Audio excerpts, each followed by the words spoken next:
Inspire warriors. तो यार जैसा कि हमने आपको प्रीवियस वीडियो में क्लास 10th की स्ट्रेटजी वाली वीडियो में प्रॉमिस किया था कि हम आपके लिए ऐसी ही 12th क्लास की स्ट्रेटजी वीडियो भी लेकर आएंगे और एक स्पेशल गेस्ट के साथ आपको इंट्रोड्यूस करवाएंगे जिनका काफी अच्छा ग्रेड पॉइंट होगा क्लास 12th में।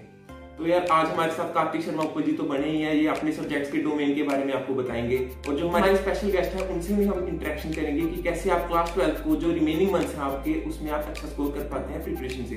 तो कार्तिक जी क्या आप हमें ब्रीफ में बता सकते हैं कि आज की वीडियो में क्या बेसिकली होने वाला है, किस किस टॉपिक्स पे हम डिस्कस करना चाह रहे हैं? जी हम आज की टॉपिक में डिस्कस करेंगे कि कैसे हम अपनी स्ट्रेटजी अपना सकें कि हम 12th में अच्छा स्कोर कर सकें, एक अच्छा माइंडसेट बना सकें और पेपर अटेंशन के बारे में थोड़ा डिस्कस करेंगे।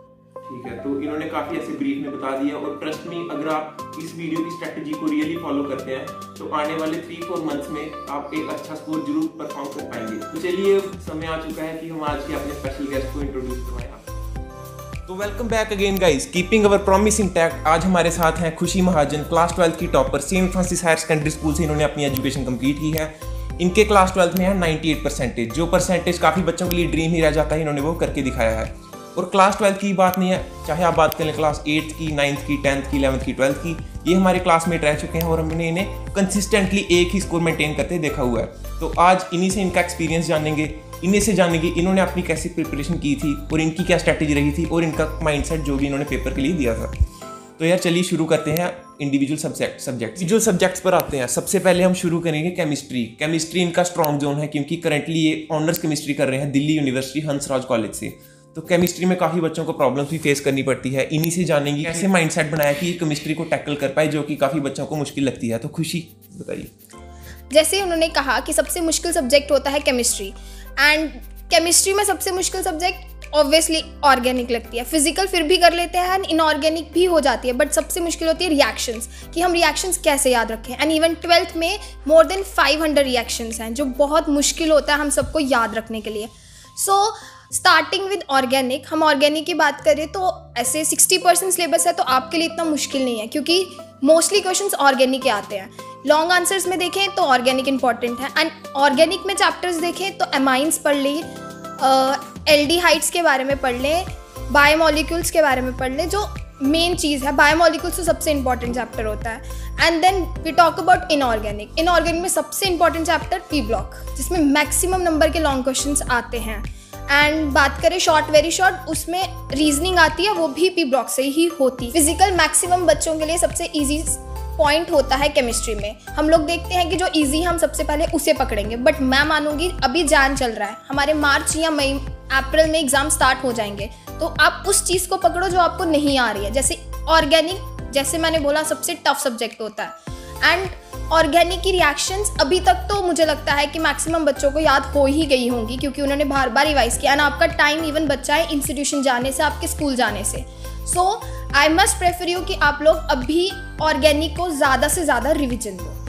ठीक है, तो काफ़ी अच्छी तरह से इन्होंने केमिस्ट्री का बताया। मैम ये तो आपने बता दिया कि जो बच्चे स्टार्टिंग से केमिस्ट्री की तैयारी कर रहे हैं, जैसा कि आपको पता है खींच के इनके पास 3 ही महीने रह गए हैं, 3 मंथ्स में ये कैसे टैकल करें जिस बच्चे ने बिल्कुल 10% ही पढ़ा है। बेसिकली ये रिवीजन सीरीज उन्हीं बच्चों के लिए है, तो उनके लिए आप थोड़ा बताएं। सो अगेन सबसे मुश्किल चीज़ ऑर्गेनिक ही होगी जो 10% वाले बच्चे होंगे क्योंकि वो 10% उन्हें फिजिकल से पढ़ लिया होगा। तो अभी फिजिकल को रखे साइड पे, जब आपके एग्जाम आते हैं तो वो फिजिकल को सिर्फ एक रिवाइज देने की ज़रूरत है। तो आई प्रेफर यू कि अब इनऑर्गेनिक या ऑर्गेनिक, मोस्टली ऑर्गेनिक, क्योंकि वहाँ से ही लॉन्ग क्वेश्चंस आएंगे तो वो पकड़े और उसे अभी से ही स्टार्ट कर दें। ठीक है, तो गाइस काफ़ी अच्छी तरह से मुझे लगता है आपको आइडिया मिल गया होगा। इन्होंने भी ऐसे ही अपनी रिवीजन स्ट्रैटेजी बनाई थी। केमिस्ट्री का हमारे पास हो गया। और गाइस बता दें डिस्क्रिप्शन में आपको टेलीग्राम चैनल का लिंक मिलेगा, जो भी इंपॉर्टेंट क्वेश्चंस होंगे इन सभी सब्जेक्ट्स की जो हम डिस्कस करेंगे आपको उसकी PDF मिल जाएगी। आप टेलीग्राम चैनल को सब्सक्राइब कर सकते हैं। चलते हैं अब नेक्स्ट कॉम्पोनेंट में जो कि है मैथमेटिक्स। मैथमेटिक्स 12th का है तो काफ़ी आसान ही है, बेसिक्स ही है, पर काफ़ी बच्चों को डिफिकल्टी आती है। इन्होंने मुझे पता है काफ़ी अच्छी तरह से स्ट्रेटेजाइज की होगी अपनी प्रिपरेशन। तो मैम बताइए इनको कौन से चैप्टर ये स्टडी कर सकते हैं? सो मैथ्स की बात करें तो सबसे इंपॉर्टेंट टॉपिक होता है वो है कैलकुलस का, जिसमें आती है डिफरेंशिएशन, इंटीग्रेशन और उनकी एप्लीकेशंस। मैक्सिमम क्वेश्चंस हम इंटीग्रेशंस के देखते हैं, चाहे वो लॉन्ग में हो चाहे वो शॉर्ट में हो। सो सबसे इंपॉर्टेंट चैप्टर ही ये है। फिर बात करते हैं हम वेक्टर की। वेक्टर भी सबसे इंपॉर्टेंट टॉपिक है। इवन वेक्टर्स तो हम फिजिक्स में भी देख सकते हैं, फिजिक्स में भी वो चीज़ होती ही है। एंड देन 3D की बात करें, उसके अगर फॉर्मूलेज अच्छे से आते हो तो उसका हर क्वेश्चन निकल सकता है। सो प्रोबेबिलिटी की बात करें तो 10th में भी आते हैं क्वेश्चंस, 11th में, तो ऑब्वियसली 12th में कैसे प्रोबेबिलिटी को हम छोड़ सकते हैं। सो प्रोबेबिलिटी की सबसे इंपॉर्टेंट एक्सरसाइज लास्ट 2 एक्सरसाइज होती है, उसमें से पक्का है कि लॉन्ग आंसर आएगा ही आएगा। और अब तो 60% आपको ग्रैप्स करना, तो उसमें प्रोबेबिलिटी तो आप छोड़ने का सवाल ही नहीं उठता। एंड देन हम छोटे चैप्टर्स की बात करते हैं तो उसमें आते हैं matrix and determinants. No doubt वो ईजी हैं, बट स्टिल हमें उससे भी बहुत सारे क्वेश्चंस मिलेंगे एग्जाम में करने को, तो उसे भी नहीं छोड़ना चाहिए। तो ठीक है मैम, आपने काफ़ी अच्छी तरह से मैथमेटिक्स भी इनको बता दिया। तो यार चलते हैं अब अगले लैंग्वेज सब्जेक्ट्स वाले कंपोनेंट पे, जो कि है हमारा इंग्लिश। हम अब इंग्लिश पे, इंग्लिश काफ़ी वास्ट सब्जेक्ट है अपने में ही। बच्चों को काफ़ी प्रॉब्लम्स आती है इंग्लिश में, चाहे वो ग्रामर हो, प्रोज हो, राइटिंग स्किल्स वगैरह हो। आप इनको बताइए कुछ इंपॉर्टेंट ऐसे सेक्टर वगैरह जो कि काफ़ी स्कोरिंग है, ताकि एटलीस्ट ये 60 नंबर इनके कहीं नहीं जाए। इंग्लिश की बात करते हैं तो सबसे इंपॉर्टेंट चीज़ होती है इंग्लिश में, होती है पोएम्स। हमें पोएम्स कोई भी नहीं छोड़नी चाहिए, क्योंकि अगर हम पोएम्स ही रीड करके चल जाएं तो उसमें ही हमारे बहुत सारे ऐसे पॉइंट्स होते हैं जो हमारे क्लियर हो जाते हैं। वो होते हैं समरी, रेफरेंस टू कॉन्टेक्स्ट की बात करें या हम क्वेश्चंस की बात करें। सो पोएम्स तो बिल्कुल नहीं छोड़नी है। उसके बाद हम बात करते हैं हमारे प्रोज की बात करते हैं तो उसमें सबसे इंपॉर्टेंट चीज़ होती है वो होती है character sketch. Character sketch maximum long questions में आते हैं, सो उसको भी हमें स्किप नहीं करना चाहिए। तो ये बात हुई टेक्स्ट बुक्स की, लेकिन अब बात करते हैं ग्रामर में, जिसमें हमें मैक्सिमम बच्चे बहुत प्रॉब्लम फेस करते हैं। सो ग्रामर में हमें जर्नल ग्रामर तो बिल्कुल नहीं छोड़ने चाहिए, चाहे वो आर्टिकल्स हो चाहे वो कुछ भी हो, वो सब अभी तक हमें 12th में आते हैं। And then we talk about narration, transformation of sentences, ये भी सबसे इंपॉर्टेंट है, जो पक्का है कि वो आएंगे ही आएंगे। ठीक है, तो काफ़ी अच्छी तरह से इन्होंने इंग्लिश का भी बता दिया। इंग्लिश का मैं आपको बताना चाहूँगा, करैक्टर स्केचेस तो आप बिल्कुल भी मत छोड़िए, 7 नंबर कम नहीं होते, आपको लॉन्ग आंसर में चॉइस आएगी। और मैक्सिमम जिन चैप्टर से आते हैं वो लव अक्रॉस ऑल डेजर्ट है, उसमें आपको नाजिब हुसैन का करैक्टर स्केच आ जाएगा। फिर आपका आ जाता है पहला चैप्टर आफ्टर 20 ईयर्स, उसमें आपको सिल्की बॉब या जिमी वेल से करैक्टर स्केच देखने को मिल सकता है। फिर उसके बाद अभिराम का करैक्टर स्केच आप कर सकते हैं और मृग आंखों बाबू का। ये शॉर्ट करैक्टर स्केचेस हैं जो आपको देखने को मिलते ही हैं। बाकी अगेन डिस्क्रिप्शन में आपको लिंक मिल जाएगा टेलीग्राम चैनल का, उसमें आपको PDF में सभी सब्जेक्ट्स के इंपॉर्टेंट क्वेश्चंस मिल जाएंगे। तो चलिए अब आगे बढ़ते हैं। कंपोनेंट है हमारा फिजिक्स। फिजिक्स काफ़ी बच्चों को आसान भी लगती है और कईयों को मुश्किल भी लगती है, पर आपको बैलेंस बनाकर चलना पड़ेगा। खुशी जी से ही पूछते हैं, इन्होंने कैसे अपनी फिजिक्स की तैयारी की थी। जैसे बहुत बच्चों को केमिस्ट्री मुश्किल लगती है, उसी तरह बहुत सारे ऐसे भी बच्चे हैं जिनको फिजिक्स मुश्किल लगती है। फिजिक्स मुश्किल नहीं है, बट हमारा माइंडसेट ऐसा होता है कि फिजिक्स में बहुत सारे डेरिवेशंस हैं, हम कैसे याद रखेंगे जब हम वहाँ एग्जाम में बैठेंगे, अगर हमें भूल गई तो। बट ऐसा कुछ नहीं है, अगर हमने उस डेरिवेशन की बार बार रिविजन की होगी तो हमें कुछ भी वहाँ नहीं बोलेगा। हम फिजिक्स के चैप्टर्स की बात करते हैं तो सबसे इंपॉर्टेंट चैप्टर्स पहले 4 चैप्टर्स होते हैं, दैट इज इलेक्ट्रोस्टैटिक्स की बात करें, करंट इलेक्ट्रिसिटी, मैग्नेटिक इफेक्ट और अल्टरनेटिंग करंट्स। ये चारों चैप्टर्स में लॉन्ग आंसर्स पक्का आते ही आते हैं। तो अब हम ऑप्टिक्स की बात करते हैं तो उसमें जो सब टॉपिक्स आते हैं वो होते हैं रे ऑप्टिक्स और वेव ऑप्टिक्स। रे ऑप्टिक्स के कुछ टॉपिक्स जैसे कि dispersion, refraction, scattering of light, prism, optical instrument, ये सब बहुत इंपॉर्टेंट हैं, स्पेशली इनके भी लॉन्ग क्वेश्चंस आते हैं। हम रे ऑप्टिक्स की बात हो गई, अब हम वेव ऑप्टिक्स की बात करते हैं। वेव ऑप्टिक्स में जो सबसे इंपॉर्टेंट आता है वो होता है यंग डबल स्लिट एक्सपेरिमेंट, वो तो पक्का है कि वो आएगा, और उसकी एक्सप्रेशन फॉर फ्रिंज विड्थ के क्वेश्चंस आते हैं। और जो सबसे इंपॉर्टेंट आता है वो होता है हाइगन्स प्रिंसिपल, वो तो डेफिनेटली क्वेश्चंस आते ही हैं उससे related. And then interference diffraction में भी इसके क्वेश्चंस आते हैं। उन्होंने काफ़ी अच्छी तरह से बताया अपनी स्ट्रेटजी कैसे आप स्कोर कर सकते हैं। अगेन क्वेश्चन बैंक के लिए आप डिस्क्रिप्शन में टेलीग्राम लिंक को ज्वाइन कर सकते हैं। तो चलिए अब चलते हैं नेक्स्ट कंपोनेंट में, अपने ऑप्शनल सब्जेक्ट्स पर। इनका ऑप्शनल सब्जेक्ट है EVS, ये काफ़ी अच्छी तरह से आपको बता पाएंगे। EVS जनरली होती तो आसानी है, सभी बच्चे पढ़ लेते हैं, पर एक स्ट्रेटजी जिस हिसाब से आप पेपर को अटेम्प्ट कर सकते हैं वो इनसे हम जानते हैं। तो मैं बताइए। इन EVS हम बोले तो बहुत सारे ऐसे बच्चे हैं जो बोलते होंगे कि EVS पढ़ने से क्या है, वो वहाँ जाके जो क्वेश्चंस आएंगे हम खुद से बना के लिख लेंगे, बट वहाँ पर आपको कैसे अटेम्प्ट करना है वो सबसे मोस्ट इम्पॉर्टेंट होता है। जो हम कंटेंट लिखते हैं वो भले ही पूरा ना पढ़े, बट जैसे हमने उसको रिप्रेजेंट किया है वो बहुत मैटर करता है। तो अगर मैं बात करूँ लॉन्ग आंसर्स की, तो आई यूज टू प्रेफर कि मैं फ्लो चार्ट्स बनाती थी क्वेश्चन आंसर्स के, जो बहुत ज़रूरी थे कि अगर आपसे पॉइंट्स क्लियर नहीं हो रहे हैं, टाइम आपके पास नहीं और आप सारे पॉइंट्स एक्सप्लेन नहीं कर पा रहे हैं, तो आप फ्लो चार्ट में सिर्फ पॉइंट्स के नाम लिख सकते हो, जिससे ये पता चल जाए कि आपको पॉइंट्स आते थे बट टाइम के हिसाब से आप नहीं कर पा रहे हैं। So this is about long answer. और शॉर्ट आंसर्स में तो हम लेंथली क्वेश्चन, और ईवीएस का सबसे लेंथी पेपर होता है क्योंकि उसमें हमें सिर्फ एक्सप्लेनेशंस देनी होती है। सो शॉर्ट आंसर्स में इतना भी ना लिखे कि वेरी शॉर्ट भी रह जाए और जो वन वर्ड आए हैं वो भी रह जाए। तो शॉर्ट आंसर्स को भी अकॉर्डिंग टू जितने नंबर हैं उस हिसाब से लिखना है।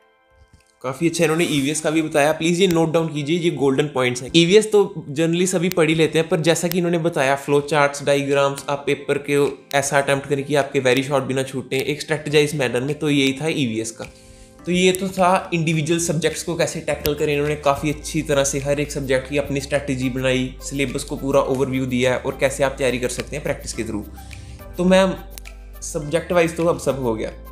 अब बच्चा स्टक रहता है कि पढ़ते भी बहुत है, रिवीजन भी उनकी काफ़ी अच्छी है, पर उनको पेपर अटैम्प्ट करना या फिर स्ट्रेटेजिकली अपना टाइम मैनेज करना नहीं आता पेपर में, जिसकी वजह से अपने मार्क्स लूज कर जाते हैं। तो ऐसे ही कुछ टिप्स अगर आप शॉर्ट में मैं कहूँ तो आर्ट ऑफ आंसर राइटिंग, आप उस पर थोड़े से पॉइंट्स जॉट डाउन कीजिए। सो आर्ट ऑफ आंसरिंग सबसे इम्पॉर्टेंट होती है। हम लोग पढ़ के तो सब कुछ जाते हैं, पर उसे कैसे रिप्रेजेंट करना है वहाँ जाके, वो बहुत बच्चों की प्रॉब्लम्स होती हैं।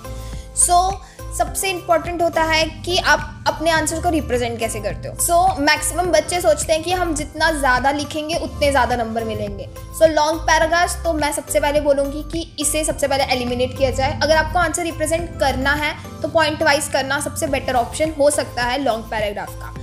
सो नेक्स्ट चीज़ है कि आप अपने हर एक क्वेश्चन को कितना टाइम दे रहे हैं। हम देखते हैं कि हम लॉन्ग में ही अपना मैक्सिमम टाइम दे देते हैं, जिसकी वजह से बहुत सारे ऐसे क्वेश्चन छूट जाते हैं जिसको हमें अच्छे से आता है, इवन लॉन्ग से भी अच्छे आते हैं। सो मैं ये बोलूँगी कि हर क्वेश्चन में अपना टाइम अच्छे से डिवाइड कर लें कि अगर 3 घंटे का टाइम है तो आप लॉन्ग को कितना दोगे और शॉर्ट को और वेरी शॉर्ट को कितना दोगे। नेक्स्ट चीज़ ये है कि हम अपने आंसर्स में फैक्ट्स एंड फिगर्स भी ऐड कर सकते हैं ताकि हमारे आंसर ज़्यादा अच्छे से सिस्टमेटिकली रिप्रेजेंट हो सके। नेक्स्ट चीज़ वो है कि हम अपने एग्जाम देने से पहले हम जितनी ज़्यादा प्रैक्टिस कर सके वो कर सके। मैं प्रेफर करती हूँ कि आप प्रीवियस ईयर क्वेश्चन पेपर्स देखें, उन्हें अच्छे से सॉल्व करें। मैक्सिमम क्वेश्चंस रिपीटेड क्वेश्चंस ही आते हैं, तो आप उसे जितने ज़्यादा हो सके उतने ज़्यादा सॉल्व करें। तो क्वेश्चंस रिविजन्स करने के बाद ऐसा भी होता है कि हमें ऐसे क्वेश्चंस आते हैं जो हमने पहले नहीं किए होते, जबकि उसके आंसर्स वही होते हैं जो हमने प्रैक्टिस किए होते हैं। सो अपने आप को उसी हिसाब से प्रैक्टिस करो कि जो क्वेश्चंस आपको एग्जाम में अगर ट्रिक करके भी आए हो तो आप अपने आप को उस आंसर्स में लिमिट रख सको कि आप उतना ही आंसर लिखो जितना पूछा है। अगर आप उसको एक्सीड कर दोगे, एक प्रॉब्लम ये होगी कि आप अपने टाइम को मैनेज नहीं कर पाओगे और बाकी क्वेश्चंस रह जाएंगे। दूसरी चीज़ ये होगी कि जो चेक करने वाला होगा उसे लगेगा कि इसे कुछ इंफॉर्मेशन तो आपको होगी ही, लेकिन उसे लगेगा कि इसने एक ही क्वेश्चन में इतना ज़्यादा कि वो रीड भी नहीं करना पड़े। तो इतना ज़्यादा भी नहीं लिखना है कि जो चेक करने वाला है वो अनइंटरेस्टेड हो जाए, कि वो रीड भी नहीं करे और आपको नंबर ही ना मिले उसके। ठीक है, तो इन्होंने काफ़ी अच्छे तरीके से अपनी स्ट्रैटेजी भी बता दी, सब्जेक्ट्स डिस्कस कर दिए, पेपर में आपको कैसे आंसर्स को राइट करना है उसका आर्ट बता दिया। और ये ट्रस्ट मी गोल्डन पॉइंट्स है, ये काफ़ी साल से इनको प्रैक्टिस करते आ रहे हैं, जिसकी वजह से इनका कंसिस्टेंट स्कोर मेंटेन है अभी तक। मैम लास्ट कंपोनेंट में आपसे पूछना चाहूँगा न्यूमेरिकल्स को लेकर। फिजिक्स में न्यूमेरिकल्स हैं, केमिस्ट्री में न्यूमेरिकल्स हैं। केमिस्ट्री तो चलो कम आते हैं, फिजिक्स में न्यूमेरिकल्स अगर आ जाएँ तो कुछ ऐसे चैप्टर्स या कुछ ऐसी स्ट्रैटेजी न्यूमेरिकल्स बच्चे कर पाएँ जिससे, क्योंकि न्यूमेरिकल्स से काफ़ी बच्चों को डर भी लगता है। हाँ, न्यूमेरिकल्स मैक्सिमम बच्चों का बहुत बड़ा फोबिया है कि न्यूमेरिकल्स देखते हैं और लगता है कि ये कैसे होगा, आता होगा बट लगेगा कि अब इसे सॉल्व कैसे करना है। हम स्पेशली न्यूमेरिकल्स ये सोच के छोड़ जाते हैं कि ये बहुत लंबा लिखा है या बहुत ज़्यादा लिखा है, इसे रीड कौन करेगा या इसे कौन सॉल्व करेगा। बट आई टेल यू कि न्यूमेरिकल्स आते हैं बट वो इतने टफ नहीं होते हैं। मैक्सिमम कुछ ट्रिक किया होता है, मैक्सिमम न्यूमेरिकल सिंपल्स ही होते हैं जो यूजुअली फॉर्मूले से निकल जाते हैं, बट कुछ होते हैं जो ट्रिक किया। तो आई सेड कि मैंने कहा कि रिविजन करो, न्यूमेरिकल्स के भी रिविजन कर सकते हो आप लोग। न्यूमेरिकल्स जितने ज़्यादा सॉल्व करोगे उतना ज़्यादा आपका वो फोबिया भी निकलेगा एंड आपको एग्जाम में भी प्रॉब्लम नहीं होगी उसे सॉल्व करने में। तो न्यूमेरिकल्स का भी इन्होंने काफ़ी अच्छी तरह से बता दिया। तो अब हम चलते हैं अपने रिमेनिंग 2 ऑप्शनल से, जो कि है बायो और फिजिकल एजुकेशन। तो अगला कंपोनेंट आते हैं हम बायोलॉजी में। बायोलॉजी अपने आप में एक एक्सटेंसिव सब्जेक्ट है, पर इसमें सबसे जो स्कोरिंग यूनिट है वो आपका है जेनेटिक्स एंड एवोल्यूशन, जिसमें आपके चैप्टर्स आएंगे principle of inheritance and variation है, मॉलिक्यूलर बेसिस ऑफ एवोल्यूशन है और एवोल्यूशन है। ठीक है, एवोल्यूशन में आप एवोल्यूशन ऑफ मैन जरूर क्वेश्चन करके जाइएगा, वो हर बार आता ही है। हार्डी विंगर प्रिंसिपल से भी हर बार क्वेश्चन आता है, काफ़ी चांसेस होते हैं उसके।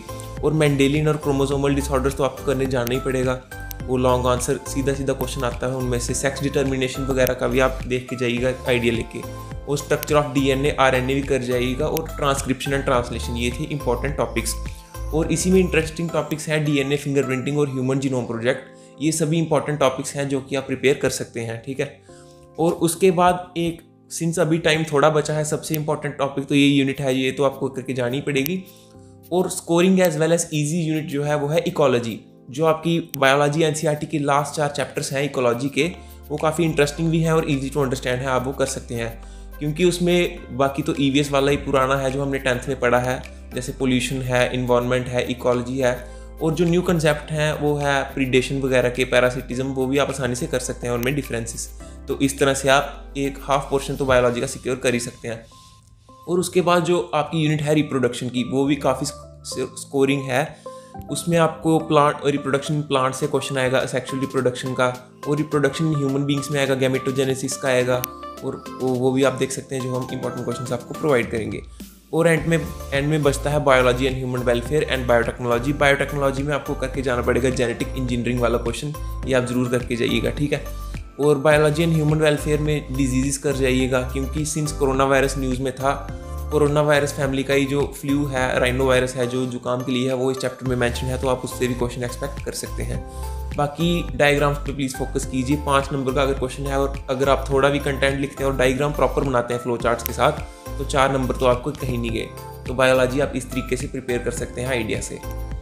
तो बायोलॉजी सेक्शन हमारा हो गया कवर। अब जो हमारा लास्ट बचता है फिजिकल एजुकेशन, वो बताएंगे आपको कार्तिक जी। जब हम फिजिकल एजुकेशन की बात करते हैं तो गेम्स एंड एथलेटिक्स एक इम्पॉर्टेंट पार्ट निकल के बाहर आता है। तो गेम्स एंड एथलेटिक्स में जैसे बास्केटबॉल हमारी गेम हो गई, क्रिकेट हमारी गेम हो गई, और टेबल टेनिस हमारी गेम हो गई। इसकी हिस्ट्री, टर्मिनोलॉजीज, रूल्स, इसकी डायमेंशंस और इसकी प्ले फील्ड बहुत ज़रूरी है अच्छा स्कोर करने के लिए। और एथलेटिक्स में जैसे हमारा आ गया लॉन्ग जंप आ गया, हाई जंप आ गया, जेवलिन आ गया, और शॉर्ट पुट, और इसकी प्ले फील्ड और इसकी टेक्निक्स बहुत ज़रूरी है हम अच्छा स्कोर करने के लिए in theory as well as practicals में। और मेजर टॉपिक्स हमारे जैसे हो गए योगा हो गया, ट्रेनिंग मेथड्स हो गए, फिजिकल फिटनेस, स्पोर्ट्स इंजरीज और स्पोर्ट्स इन्वायरमेंट, ये बहुत ज़रूरी टॉपिक्स। और PHC के सिलेबस में ये अच्छी बात है कि कुछ चैप्टर्स 10 मार्क्स की स्कोरिंग के हैं और कुछ चैप्टर 5 मार्क्स की स्कोरिंग है, जिससे हमें पढ़ने में आसानी हो जाती है। तो सब्जेक्ट्स हमारे ख़त्म हो गए, मेन सब्जेक्ट से लेके मेजर से लेकर माइनर ऑप्शनल सभी स्ट्रेटजीज वगैरह हमारी डिस्कस हो गई, और हम काफ़ी इनको थैंक्स कहते हैं उसके लिए। तो मैम लास्ट क्वेश्चन, जब कार्तिक जी हमारे साथ थे उनको भी हमने पूछा था कि डे को पढ़ा जाए या नाइट को, काफ़ी बच्चों को ये डायलेमा रहता है। तो आप अपना बताइए कि आप डे में पढ़ते थे या नाइट में, और अभी प्रेजेंटली कैसे पढ़ रहे हैं? सो अगर मैं अपनी बात करूँ तो I use to prefer day time, क्योंकि रात को बहुत सारे ऐसे बच्चे हैं, मुझे भी, कि मैं रात को बहुत ज़्यादा लेज़ी हो जाती हूँ और मुझे बहुत ज़्यादा नींद आती है। So I use to prefer during the day time, and it's all depend upon you कि आप कब पढ़ सकते हो, आप ज़्यादा कंफर्टेबल कहाँ पर हो। स्ट्रैटेजी सब देते हैं, लेकिन इट डिपेंड्स अपॉन यू कि आप उसे अपने पास कैसे फॉलो करना चाहते हो, क्योंकि हर किसी की प्रॉब्लम आप जैसी प्रॉब्लम नहीं हो सकती, हर किसी की प्रॉब्लम डिफरेंट होती है। सो अब आप पे है कि आप उस चीज़ को या उस प्रॉब्लम को किस वे से देखना चाहते हो। सो अगर मैं डे टाइम पढ़ती हूँ, इट डजेंट मैटर कि आप लोग भी डे टाइम पढ़े, बट इट्स ऑल मैटर कि आप कौन से टाइम में ज़्यादा कंफर्टेबल हो। जी, उन्होंने काफ़ी अच्छा पॉइंट बताया कि आप हमारी स्ट्रेटजी को रेफरेंस लेकर चलिए, 50% चाहे यही कॉपी करिए, पर अपने से भी अगर आप इनोवेशन लाएंगे तो ही अपने प्रॉब्लम्स के हिसाब से आप अपने टाइम को मैनेज कर पाएंगे। तो खुशी जी हमारी साइड से बस इतना ही था, कुछ एंड में आप अगर कहना चाहें बच्चों को। प्रिपरेशन भी हम लोग कर लेते हैं, सब कुछ हो जाता है, बट जो मेन चीज़ होती है वो हमारा माइंडसेट होता है कि हम अपने माइंड को कैसे ट्रेन कर रहे हैं। अगर हम यही सोचते रहेंगे कि हम पढ़ लेंगे और हमें मिल जाएगा, ऐसा नहीं होता। बहुत सारे ऐसे बच्चे होते हैं जो बहुत पढ़ते हैं लेकिन उन्हें वो चीज़ नहीं मिलती जो उनको चाहिए होती है। इट डजेंट मीन कि आप एक फेलियर हो, बट आपको जो चाहिए वो एक दिन आपको मिल जाएगा अगर आप उसे डिजर्व करते होंगे। So it just be positive. अपने माइंडसेट को ऐसे खुद, अब हमें माइंडसेट को खुद कंट्रोल करना पड़ेगा कि हम उस माइंडसेट को कैसे रखते हैं। अपने आप पॉजिटिव रखो, अपने आप को एनर्जेटिक रखो कि कुछ भी नई चीज़ करनी है तो उसमें फुल इंटरेस्ट देके करना है। ये नहीं सोचना है कि अगर नहीं होगी तो नहीं होगी। अगर हम खुद ये डिसाइड कर लेते हैं कि अगर नहीं होती है तो नहीं होगी, तो हमसे कुछ भी नहीं होगा। So just focus. गाइस, ये थे हमारा गोल्डन वर्ड्स, ये था हमारा एक इनिशिएटिव कि हम 12th के बच्चों को भी बता पाएँ कि वो कैसे प्रिपरेशन करें, क्योंकि जेके वो उसके 12th के लिए और 10th के लिए कोई स्ट्रेटेजिकल वीडियो है नहीं है, तो ये हमारा इनिशिएटिव है। अगर आप में से किसी 5 या 10 बच्चों का भी इस इनिशिएटिव से बेनिफिट मिलता है तो हम अपने आप को सक्सेसफुल समझेंगे। तो यार हम बाइंड अप करते हैं। थैंक्स खुशी जी और थैंक्स कार्तिक जी अपना टाइम। इसी के साथ हम अपना बाइंड अप करते हैं 10th और 12th का प्रिपरेटरी स्ट्रेटजी सेशन। तो सो गाइस गुड बाय, जय हिंद।